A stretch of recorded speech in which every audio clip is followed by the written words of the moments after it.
Here's how you make some super cute 2-ingredient bagels, even if you've never made bread before.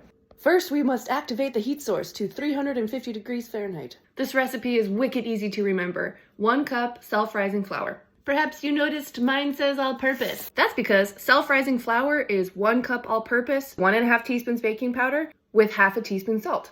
So if you got self-rising flour, 1 cup of that. And if you don't, just do what I did. And 1 cup cottage cheese or Greek yogurt, both work. A moment for science. You may be wondering, how do both Greek yogurt and cottage cheese work? When we use yeast to make bagels, we're about an organic substance, something that's alive and kicking and eating and producing. But for a recipe that includes baking powder, we're actually doing a chemical reaction. Baking powder is the base, and Greek yogurt or cottage cheese is the acid. When you combine an acid and a base, you get bubbles. That is what's gonna happen in this dough once it hits heat in the oven. We're gonna do 20 stirs, looking like a crumbly. So we're switching to manual. We're gonna do 10 claudettes. A claudette is a scoop and then a punch with your knuckles, scoop, punch. Do it the best you can, 10 of those. It might be easier on a surface and thus we embrace it. Here we switch to a knead, which is palms down, lean forward, pull it back. 10 kneads in. She's a little bit on the moist side, so I'm gonna add a teaspoon of flour. I've done 20 kneads, I'm gonna do another 20. If you need to get the bits and bobs off your hands, put some flour between your hands and rub them together. It will all come off.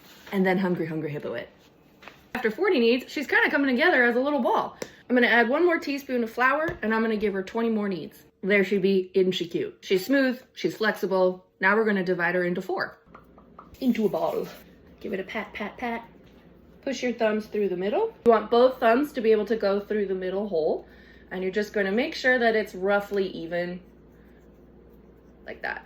This will bake into this. If you want a larger bagel, make sure that the inside's bigger for comparison. If your fingers are sticky, just get a little kitchen lube.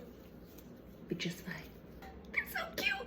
Don't worry about the dough looking super smooth. It will puff up and smooth out in the oven. To give them a little bit of a brown sheen and also help the topping stick, take a little bit of milk and paint it on.